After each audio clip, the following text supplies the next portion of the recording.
శుద్ర పూజలు అంటే ఉన్నాయి, లేవు ఉన్నాయి జాగాలు జరుగుతున్నాయి, కొన్ని జాగాలు ఉన్నాయి, కొన్ని జాగాలు లేదు. నమ్ముతాం ఇప్పుడు. ఎందుకంటే శ్రీశైలం పోతాం కంపల్సరీ రావు పూజ చేస్తాం. ఎందుకు చేస్తాం? ఉన్నాయనే చేసుకుంటాం. ఒకళ్ళ మీద మనకు ఉన్నది కాబట్టి. కుక్కికి పోయిండు చెప్పకుండా పోయి ఎవరి మీడియా లేకుండా ఎక్కడ లేకుండా చెప్పి ఆడ వర్షాలు రావద్దు, ఇక్కడ కష్టం కలగాలని చెప్పి పోయడానికి చేసడానికి మా వాళ్ళు చెప్పారు.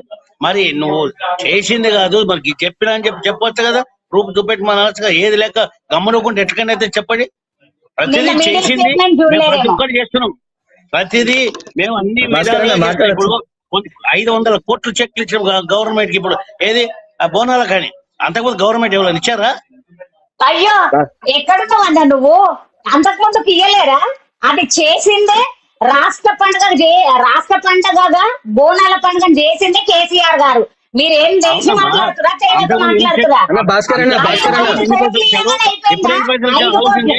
5 కోట్లు దానికన్నా ముందు ఎన్ని కోట్లు విడుదలైనాయో చూసుకోండి ఒకసారి. ఏం మాట్లాడుతారు? మీరు అంటున్నా మీకు చెప్పి వాళ్ళన్నా. అయితే ఇప్పుడు బాత్రూమ్ పైన కానీ మీకు చెప్తానన్నా, వచ్చి అడుగుతారు. వచ్చి మహేష్ గౌడ్ గారిని హరీష్ అన్న బాత్రూమ్ పోతుంటే వచ్చి కడగమని చెప్పు. అహంకారం తప్పించి ఇంకోటి లేదు. అధికారం పోయి అహంకారం ఉంది అంటే మీకు అదొక్కటి తప్పించి ఇంకోటి ఏది లేదు. మీరు ఏంటంటే ఒక అధికారం పట్టుకొని 10 ఏళ్ళు గుంజీరు. ఏం చేసిన పబ్లిక్ ఏం చేశారు? కేవలం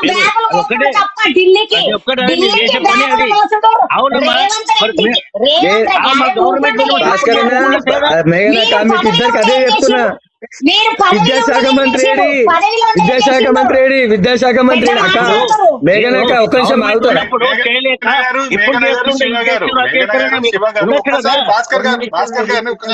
వినిపించండి, ఆ తర్వాత మీ క్వశ్చన్స్ ఏమన్నా అడగండి. అన్న ఒక్క నిమిషం భాస్కర్ అన్న, ఒక్క నిమిషం. నాకు కొన్ని వాగ్దానాలు చేసింది ఈ ముఖ్యమంత్రి. ఆ వాగ్దానాల కోసం మిమ్మల్ని నన్ను అడుగుతా. ఆ ముఖ్యమంత్రి ఏడా మాకు దొరకడు, చిక్కడు.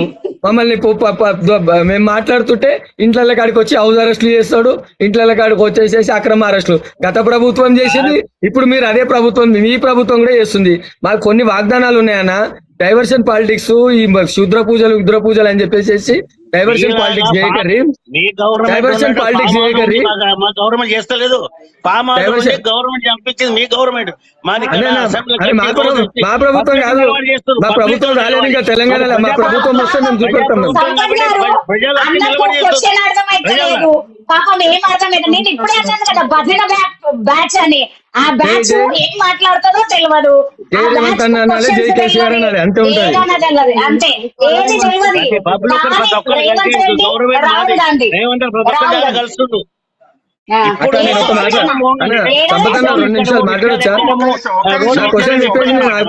అధికారంలో ఎప్పుడైనా పోయినరా? రోడ్ మీద పోయిన ఎవరైనా నేను అన్న భాస్కర్ అన్న ఒక 2 క్వశ్చన్లు వేసేసి ఆపేసేస్తాను. భాస్కర్ అన్న మీరు ఇందాక లేకుండే ఈ ప్రభుత్వం వచ్చినప్పటి సంది ఏదైతే 420 420 వాగ్దానాలు చేసిందో ఆ 420 వాగ్దానాలు నేను ఒకసారి చెప్తాను, ఒక 5 చెప్తా. అవి నెరవేర్చిండా లేదా చెప్పాలి. మహిళలకు స్కూటీ ఇస్తా అన్నాడు ఒకటి. మహిళలకు అందరికి పెళ్లి చేసుకున్న వాళ్ళకి అందరికి తులం బంగారం ఇస్తా అన్నారు. వాళ్ళకి పిల్లలు కూడా పుట్టేసి వాళ్ళు కూడా పెద్దగా అవుతారు, స్కూళ్ళకు కూడా పోతుర్రు. అదొకటి. మళ్ళీ ప్రతి మహిళకు 2500 రూపాయలు ఇస్తా అన్నాడు. అది ఒకటి. వితంతులకు మళ్ళనేమో వృద్ధులకు 4000 పెన్షన్ చేస్తా అన్నాడు. అది ఒకటి. 15,000 కోట్ల రూపాయలు గత ప్రభుత్వం 8,000 కోట్ల రూపాయలు విద్యార్థులకు అప్పు ఉంటే ఇప్పుడు అవి మొత్తం కలిపితే 15,000 కోట్ల రూపాయలు అప్పైనాయి. అవి నెరవేర్చిండా? మీరు ఈ డైవర్షన్ పాలిటిక్స్, క్షుద్ర పూజలు, యుద్ర పూజలు అన్ని డైవర్షన్ పాలిటిక్స్ మానుకోండి. ఈ డైవర్షన్ పాలిటిక్స్ మానుకోండి. ఈ వాగ్దానాల మీద సమాధానం చెప్పండి.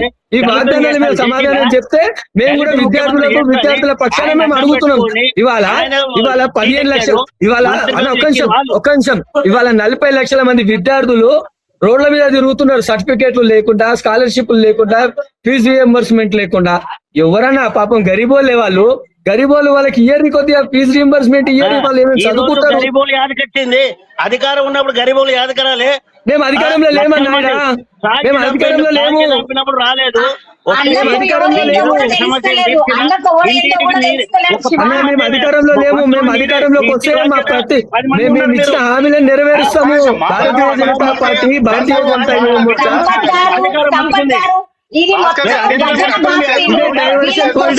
వీళ్ళ పరిపాలన నాలెడ్జ్ లేదు. భాస్కర్ గారిని కంప్లీట్ చేయనివ్వండి. భాస్కర్ గారిని మాట్లాడండి. భాస్కర్ గారిని మాట్లాడండి.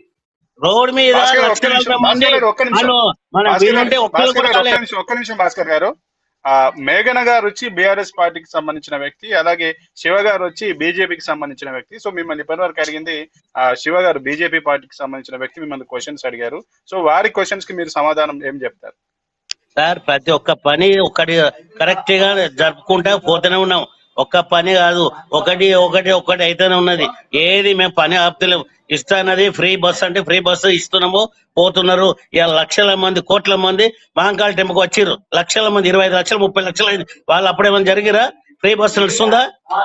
ప్లస్ అందరికి రైతు బంధు పడుతుంది. ప్రతి ఒక్కరికి అందరికి ఏంటంటే ఇప్పుడు ఫ్రీ బస్ అని చెప్పేసి అన్ని బస్సులు తీసేస్తుంది మీ ముఖ్యమంత్రి.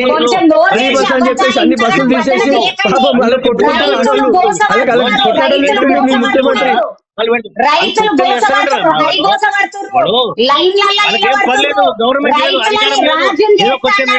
మాట్లాడుతారు. మీరు ముందు భజన చేయడం మానేయండి, ప్రజలకు మంచి చేయడం ఆలోచించండి. ఏడ రైతులు బాగుపడ్డారు అన్న? రైతు బంధు ఎవరికి పడ్డది చూపియండి. ఏడ మీరు ఇచ్చిన హామీలు నెరవేర్చిరు? ఇప్పుడు బీజేపీ తమ్ముడు అడిగిన క్వశ్చన్ ఒక్క క్వశ్చన్ ఆన్సర్ ఇచ్చినవా నువ్వు? ఏది అవన్నీ 5 క్వశ్చన్లు అడిగిండు, 5ట్లో ఒక్కటి ఇప్పుడు చెప్పేది ఏంటంటే అంటే ప్రజల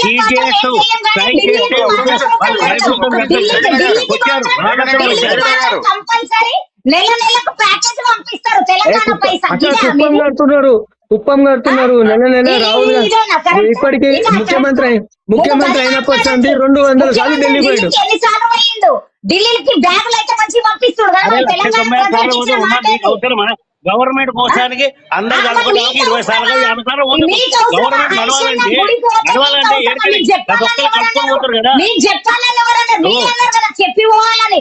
మీకెందుకు చెప్తారు? మీరు ఢిల్లీకి మూటలు కట్టుకొని పోతారేమో ఎవరికి చెప్పారు? తెలంగాణ ప్రజల పైసలు రాహుల్ గాంధీ శుభ్ర పూజలు చేసేటప్పుడు మీరు చూసిరా? కొంచెం పెద్ద చిన్న అనే మర్యాద మేము ఇస్తున్నాము. ఆ మర్యాద పెట్టుకోండి. అందరు ఒక నాలెడ్జ్ ఉండి మాట్లాడండి. పెద్ద మనిషి మీరు, ఒక నిజంగా నిజాయితీగా మాట్లాడండి. ఇప్పుడు బీజేపీ ఆ తమ్ముడు ఏమన్నాడు? 5 క్వశ్చన్స్ అడిగాడు, దాంట్లో ఒక్కడికన్నా ఆన్సర్ ఇచ్చిరా? మీరు ఒక్కడికన్నా ఇచ్చిరా? పంపుతున్నారంటే మీకు అవసరమా అంటారు. మరి మాకు అవసరం, మేము ప్రజలం, మేము ఖచ్చితంగా తెలంగాణ ప్రజలకు అవసరము. ఇప్పుడు వాళ్ళు పోతున్నా ఎన్నో పనులు పోతారు. పోయినప్పుడు ఢిల్లీకి పైసలు పోతాయా? కాదు మనకి ఏం తెలుసు? పోయినప్పుడు ఢిల్లీకి పోయినప్పుడు పైసలు పోతాయా? ముఖ్యమంత్రికి అలవాటుగా సూట్ కేసులు మోసేది. గుడికి పోయినప్పుడల్లా శుద్ర పూజలు చేస్తారా? ఏమైనా తెలివి ఉందా మీకు? జ్ఞానం ఉందా? ఏ జనరేషన్ బతుకుతున్నాం మనం? పిల్లలకు